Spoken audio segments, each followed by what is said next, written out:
Halo, nama saya Jason Daniel Tanubrata dengan NIM 2023 0801 531. Pada kesempatan kali ini saya ingin melakukan demonstrasi dari penelitian yang saya lakukan mengenai MQTT multi broker.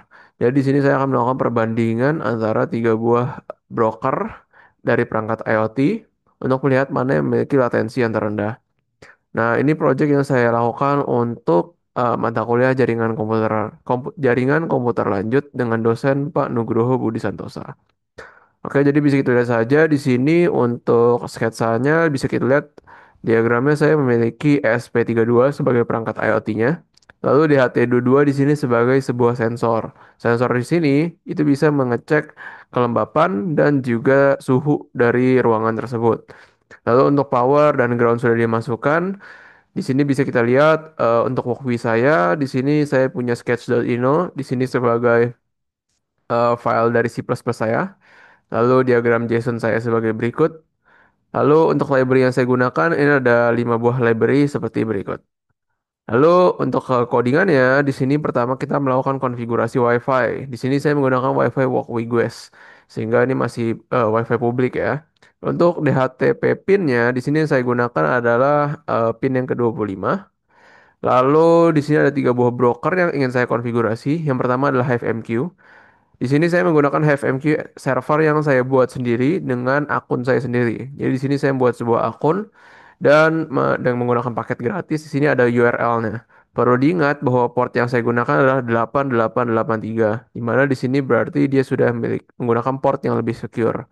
Saya sudah mencoba untuk menggunakan port 1883, tapi ditolak oleh jaringan saya. Lalu untuk Mosquito, saya menggunakan server publik testmosquito.org, tapi dengan port 8883, tanpa menggunakan username dan password. Untuk EMQX, di sini saya menggunakan server yang saya buat sendiri dengan akun EMQX. Sini bisa kita lihat addressnya dengan port 8883. Untuk autentikasi, di sini saya buat sendiri. Di sini EMQX1.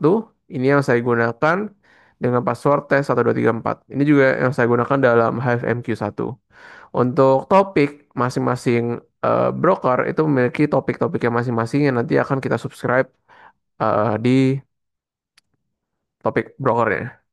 Lalu untuk codingannya ada apa aja di sini? Pertama kita ada setup WiFi, terus kita ada reconnect MQTT. Terus di sini jika rekoneksinya itu gagal terus, maka dia akan melakukan looping hingga koneksinya berhasil.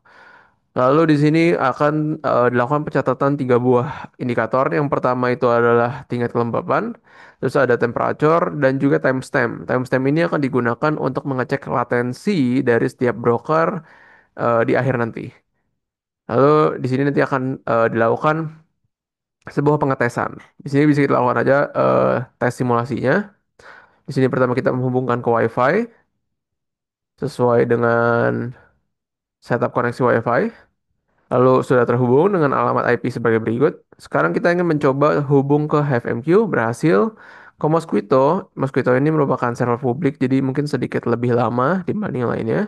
Lalu AMQX, dan ya sudah berhasil terhubung. Setelah itu dia sudah mempersiapkan data dengan temperature 24 dan kelembapan 40 dan data sudah semua terkirim. Ini bisa pertama kita cek dulu ke dalam cloud saya di sini. Saya sudah melakukan subscribe dengan topik ini.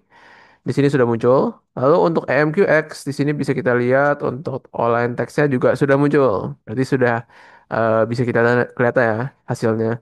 Tetapi kalau misalkan untuk Mosquito tidak bisa kita lihat secara langsung karena itu merupakan broker publik yang menggunakan server publik.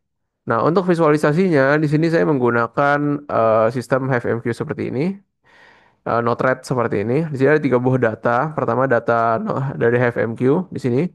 Saya menggunakan server yang sama seperti yang saya tulis di file codingan saya. Lalu di sini untuk topiknya saya sudah gunakan topik yang sesuai.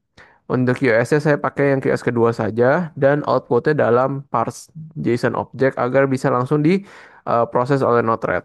Lalu ketiga buah data ini akan disambungkan oleh sebuah function. Function saya di sini merupakan function JavaScript ya.